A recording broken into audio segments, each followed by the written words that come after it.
It is the Reporters Roundtable, and good to have you join us for another edition. Today we are in here with the Director General of the GBC in the person of Dr.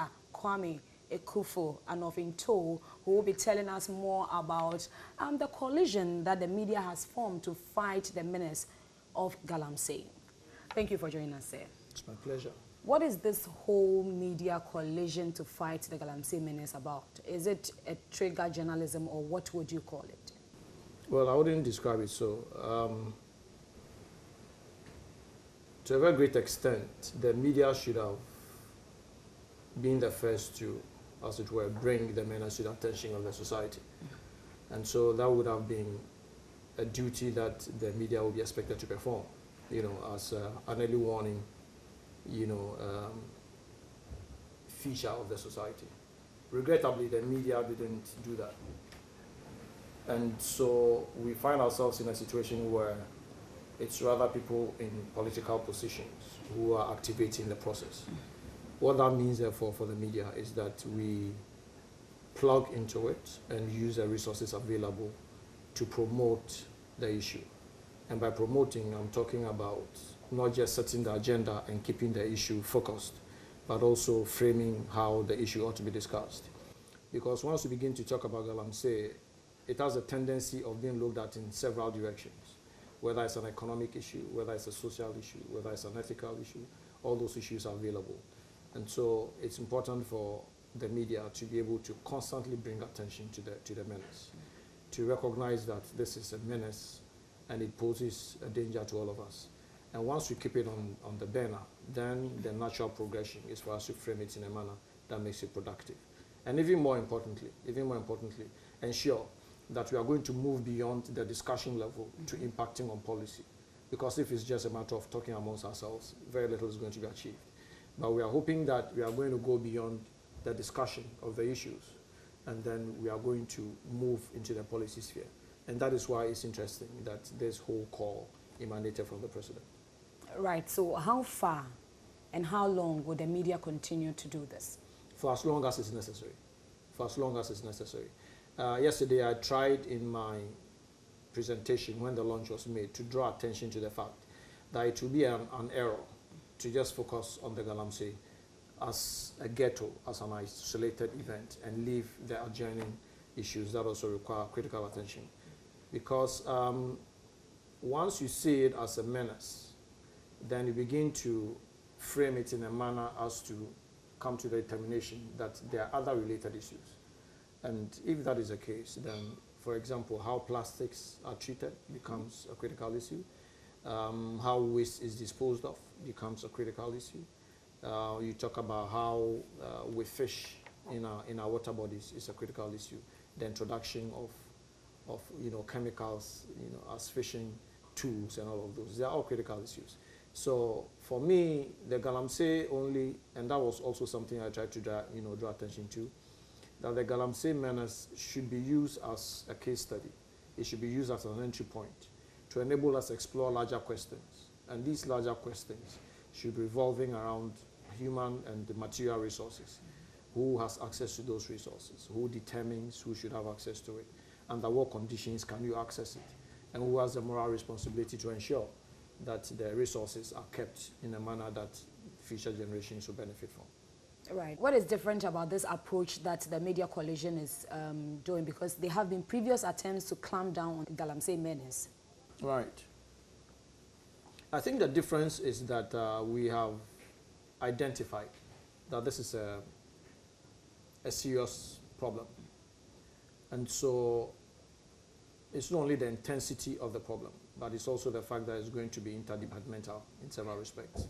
So you find different government agencies, water resource, what other resources are there? Lands and natural resources and all of those, environment, right? Science and technology and all of those. So all these departments are coming on board. So that's at the level of governmental. And of course, to the extent that the government has set, the president has set a ministerial committee that is going to be responsible for this menace. And so if you look at these two levels, then of course the natural level is to look at the media and the role they are going to be playing. And to the extent that it's not just us, public service, but also commercial, private, newspaper and electronic, should give you a sense that this onslaught is multidimensional. And so for me, the attraction and the difference is that a whole wide group of agencies are involved in this fight. And so my expectation is that with the blessing of the President, we are going to be able to put this matter to a rest. Right. How difficult is it to fight this menace? It's difficult to project, but suffice it to say, if you are going to judge by previous efforts and the difficulties that various stakeholders have had in their effort to confront it, you could say that it's not going to be easy. As to how difficult it's going to be, it's difficult to tell. But perhaps your natural question would be, why is it going to be difficult? Yeah, sure. And it's because, from what we hear, there are very important people who are involved in this practice. People in positions of authority, whether traditional authority, people in positions of making public policy, and people who are supposed to be holding those properties and mineral resources in trust for the people that they oversee. If all of them are involved in this menace, then you can appreciate that it's not going to be easy to get them to come around. But we've gotten to a stage where we've gone beyond recognition. It's a problem. Everybody recognizes that. We've gotten to a stage where we are looking at finding solutions to the problem. So it's going to be difficult. But I'm certain that once we come with a concerted effort and we focus on it, it's going to happen. But I also want to draw attention to something that I said yesterday, and it's something that I feel very passionate about. And it is that perhaps this galamsey thing must also be looked at as an example of how far we've, as it were, moved from our ethos as a society. And I try to draw attention to the fact that with respect to the galamsey, we are going to be talking about the tension between ethics and the market. Okay? When I say ethics and the market, I'm talking about how people who have to take moral responsibility are undermining that responsibility because everybody is looking for money. And it is not just the galamsey issue. It is in every aspect of our social life that we've gotten to a stage in our social life where it is becoming increasingly difficult for people in positions of authority to be able to draw that distinction, that delicate balance between the market, the state, the individual, and all the multiple factors that we are confronted with. So wherever you go, the first question they ask you is, what money are you bringing to the table? And sometimes that's the wrong question to pose, because even for us in broadcasting, they are going to be asking you, how much is this going to cost? How much are you generating? Without asking you who you are.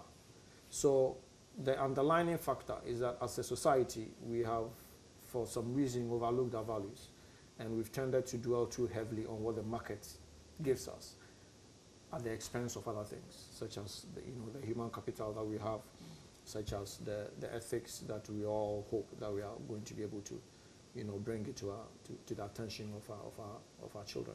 Let me hit you with this one. The city of Columbia has rejected an amount of $35 billion gold mine from investors in mining in their town or in their country, all because the minister says they want to protect their environment. Right. What do you make of that? Well, I mean, I'm sure this decision would have been based on cost-benefit. It's not an easy decision to make because you need to engage all the stakeholders. I'm sure that if they didn't have anything at all as an alternative, it would have been very difficult for them to take this decision. So if you go back, you might find that they have access to other resources that will compensate for this. But even if they didn't have, it might be a case that they don't find the mining as an immediate solution to their problem, considering the long-term or the medium-term effect, on themselves and on their ancestors. So it is something that ultimately, the minister said that there was going to be a moratorium. Yeah. So in that respect, it tells us that the danger, as we see it, has to be addressed immediately. So in a way, we are also going there. We are going to get to a point where we are going to say, you know what, everybody should just take it easy and let's find a rational way of dealing with this matter. And once we get to that stage, then we'll make a decision where to go from there. So I would say it's a good decision. Right, so you heard Dr. Kwame Akuffo-Anoff. He is the Director General of the Ghana Broadcasting Corporation, and the Ghana Broadcasting Corporation has joined forces with other media houses to clamp down on the perpetrators of this illicit act.